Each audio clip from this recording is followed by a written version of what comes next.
नमस्कार, प्रणाम। मैं प्रतिमा। स्वागत है आप सभी का हमारे YouTube चैनल में। कैसे हैं आप सभी? आशा करते हूँ कि आप सभी स्वस्थ होंगे और अपनी तैयारी अच्छे से कर रहे होंगे। तो जैसा कि आप सभी जानते हैं कि यूपी पुलिस की बहुत सारी वैकेंसी आने वाली हैं। इसमें पुलिस, एसआई और भी बहुत सारी वैकेंसी उसमें आने वाली हैं। और उसी के साथ साथ हमारी यूपी ट्रिपल एससी पेट की भी वैकेंसी आने वाली है। तो उन सभी में हमारा हिंदी विषय बहुत अनिवार्य सब्जेक्ट है, जिसमें कि मैंने वर्णमाला आप लोग को पढ़ा भी दिया है। और उसके बाद हमारा दूसरा टॉपिक है कारक। तो हम कारक के बारे में आज बताएंगे। तो ऐसा नहीं कि केवल यूपीएसआई यहाँ पे लिखा तो यूपीएसआई वाले ही देख सकते हैं। तो हिंदी पढ़ने वाले सारे लोग इस वीडियो को देख सकते हैं। और अगर वीडियो पसंद आए तो लाइक भी करना और शेयर सब्सक्राइब जरूर करना। तो आइए हम शुरू करते हैं वीडियो को। कारक के बारे में जानते हैं कि कारक होता क्या है। तो किसी वाक्य में प्रयुक्त संज्ञा या सर्वनाम का वाक्य में अन्य पदों, यानी कि अन्य पदों का मतलब क्रिया से है, क्रिया से जो संबंध होता है उसे हम कारक कहते हैं। जैसे कि यहाँ पे दिया है, राम ने रावण को बाण से मारा, यानी कि राम ने मारा। किसने मारा? राम ने। राम क्या हो गया यहाँ पे? कर्ता हो गया, क्योंकि राम ने ही काम किया। और किसको मारा? जिसको मारा वो हो गया कर्म हमारा। तो राम ने मारा, ने यहाँ पे जो लगा ये हमारा कारक हो गया। और ये जो रावण है हमारा कर्म हो गया, क्योंकि इसी पर कर्म किया गया, इसी को मारा। उसके बाद में हमारा को, ये भी हमारा एक कारक है। को से जुड़ा हुआ है बाण। राम ने रावण को बाण, यानी कि साधन जिसके द्वारा मारा गया, तो ये करण हो गया। करण हमारा होता है जिसके द्वारा काम किया जाए। उसके बाद बाण से मारा, तो क्या क्रिया क्या हुई? हमारा मारा, क्योंकि वो मर गया तो ये हमारी क्रिया हो गई। तो हमारा हो गया कि राम ने रावण को बाण से मारा। इसमें जो बीच बीच में आया है ये सारे कारक है। तो जिससे जुड़ता है उसको हम बोलते हैं कारक।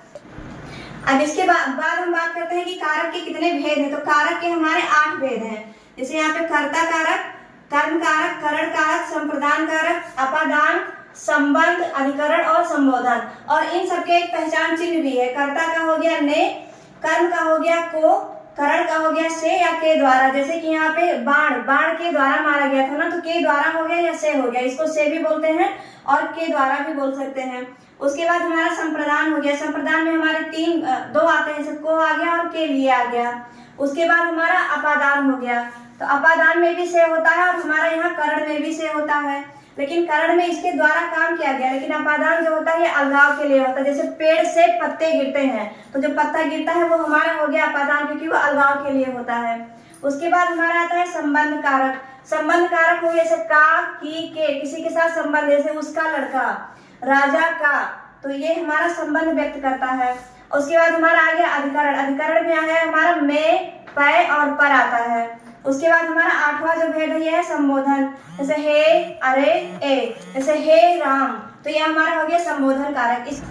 आइए हम बात करते हैं कि कर्ता कारक होता क्या है।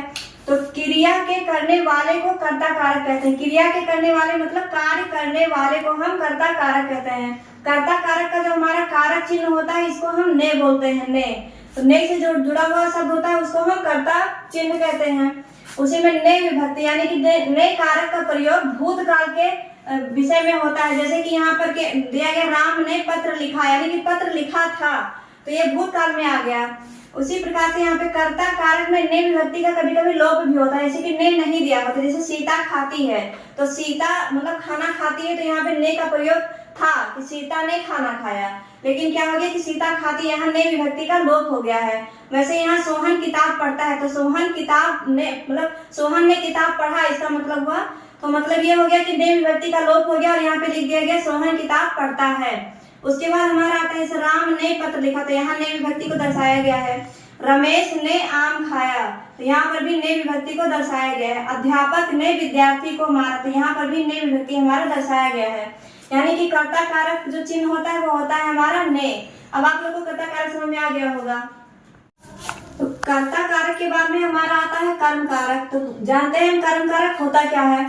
जैसे जिस संज्ञा या सर्वनाम, संज्ञा या सर्वनाम के ही साथ में क्रिया का फल पड़ता है वह कर्म कारक कहलाता है। यानी कि जिस संज्ञा या सर्वनाम पर क्रिया का फल पड़ता है, यानी काम करने वाले का फल पड़ता है, उसको हम कर्म कारक कहते हैं। इसका कारक चिन्ह जो है हमारा को है।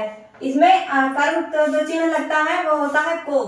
जैसे क्रिया, यानी क्रिया, कुछ ऐसी क्रियाएं हैं जिसके साथ में हमारा को वर्ड जरूर लगता है, यानी को कारक जरूर लगता है। जैसे कि बुलाना हो गया, सुलाना हो गया, कोसना हो गया, पुकारना हो गया, जमाना, भगाना आदि क्रियाओं में हमारा जो है को वर्ड जरूर लगता है। जैसे राम को बुलाओ, तो यहाँ पर को लग गया। सीता को सुलाओ, यानी को लग गया, कोसना, उसको कोसना, तो यानी को वर्ड जरूर लगता है इसमें। इसी तरह हम इसके एग्जाम्पल के बारे में बात करते हैं। तो यह है कि राम को बुलाओ, यानी कि राम को बुलाया गया, यहाँ पर बुलाओ शब्द आ गया ना, क्रिया, यानी बुलाओ क्रिया में क्या लग गया हमारा, को, यानी कर्म कारक हमारा लग गया। उसके बाद हो गया बड़ों को सम्मान दो, यानी सम्मान देना है, वहां पर भी हमारा लग गया को। राम ने रावण को मारा, किसको मारा, रावण को मारा, रावण को मारा, यानी कर्म हमारा क्या हो गया, रावण हो गया। रवि को किताब दो, यानी कि रवि को क्या देना है, किताब देना है, तो इसमें कर्म हमारा हो गया है रवि। श्याम ने राम को पीटा, यानी कि किसको पीटा, राम को पीटा, तो राम हमारा कर्म हो गया, इस हिसाब में हमारी विभक्ति लग गई को। इसको हम बोलते हैं कर्म कारक। हमारा तीसरा जो कारक है वह है करण कारक। करण कारक का मतलब होता है कि क्रिया, यानी कार्य, क्रिया का मतलब कार्य, कार्य को संपन्न करने में कर्ता को जो साधन सहायता करता है उसे हम करण कारक कहते हैं। यानी इसका कारक चिन्ह हमारा होता है से या के द्वारा। इसका उदाहरण है, जैसे इसको हम बहुत आसान भाषा में भी समझ सकते हैं, जैसे कि जिसकी सहायता से कार्य किया जाता है, यानी कि जिसकी सहायता से हम कार्य करते हैं उसको हम करण कारक कहते हैं। इसका एग्जाम्पल है, बच्चे गेंद से खेल रहे हैं, यानी किससे खेल रहे हैं, गेंद से, यानी कि से लग गया है यहाँ पर। वैसे राम ने रावण को बाण से मारा, यानी कि से मारा, किसके द्वारा मारा, बाण से मारा, तो से का मतलब के द्वारा भी हो गया। वैसे राधा के द्वारा गाना गया, यानी कि राधा ने गाना गाया, तो किसके द्वारा गाना गया, राधा के द्वारा गाना गाया गया। वह सीढ़ी पर चढ़े छत पर चढ़ता है, तो किसके द्वारा चढ़ता है, छत पर किसके द्वारा चढ़ता है, सीढ़ी के द्वारा चढ़ता है। चौथा कारक हमारा है संप्रदान कारक। संप्रदान कारक का अर्थ होता है देना, यानी किसी को कोई चीज दी जाती है उसको हम बोलते हैं देना। इसका मतलब होता है कर्म के द्वारा कर्ता जिसे संतुष्ट करना चाहता है, यानी किसी सामान को दे करके या कोई कार्य करके कर्म के द्वारा यानी कर्ता संतुष्ट करना चाहता है, उसको बोलते हैं संप्रदान कारक। कारक का चिन्ह होता है, इस कारक का चिन्ह होता है के लिए या फिर को। इसमें दो कारक चिन्ह होते हैं, जैसे के लिए और को, ये दोनों ही प्रयोग किए जाते हैं। जैसे जिसके लिए क्रिया की जाती है, इसका आसान शब्दों में समझिए कि जिसके लिए क्रिया की जाती है उसे संप्रदान कारक कहते हैं। जैसे कि यहाँ पे राम के लिए फल लाओ, यानी कि किसके लिए लाना है, राम के लिए फल लाना है, राम को संतुष्ट करने के लिए फल लेकर के आना है, तो राम के लिए फल लाओ। सीता ब्राह्मण को दान देती है, जैसे यहाँ पर को दिया है उसी तरह यहाँ पे को लगा हुआ है, सीता ब्राह्मण को दान देती है। जैसे मैं रेखा के लिए चाय बना रही हूँ, रेखा के लिए चाय बना, किसके लिए बना, रेखा को संतुष्ट करने के लिए मैं चाय बना रही हूँ, तो यहाँ के लिए का प्रयोग किया गया है। तो ये होता है हमारा संप्रदान कारक। हमारा पांचवा कारक जो है वह है अपादान कारक। अपादान कारक में आता है संज्ञा या सर्वनाम के जिस रूप से किसी वस्तु का अलगाव होने की भावना प्रकट होती है उसे हम अपादान कारक कहते हैं। यानी कि जिस भी कार्य से हमारे किसी कार्य का अलगाव होना पाया जाए उसे हम बोलते हैं अपादान कारक। जैसे कि यहाँ पर इसका जो चिन्ह है वह है से यहाँ पे अलगाव के लिए प्रयोग किया जाता है। जैसे कि यहाँ पेड़ से पत्ते गिरते हैं, यानी कि पेड़ से पत्ता गिरा, तो पत्ता जो है वो हमारा अलग हो गया पेड़ से, तो यह अलगाव के लिए हो गया।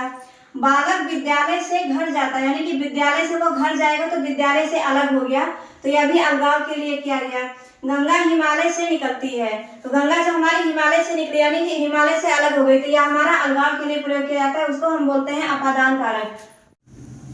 हमारा अगला कारक है संबंध कारक। संबंध कारक के बारे में हम जानते हैं कि होता क्या है, तो संज्ञा या सर्वनाम के जिस रूप से उसका दूसरे शब्दों के साथ में जो संबंध प्रकट होता है, यानी संज्ञा हो या सर्वनाम हो, उसके जिस रूप से किसी दूसरे शब्द के साथ में संबंध प्रकट होता है उसे हम संबंध कारक कहते हैं।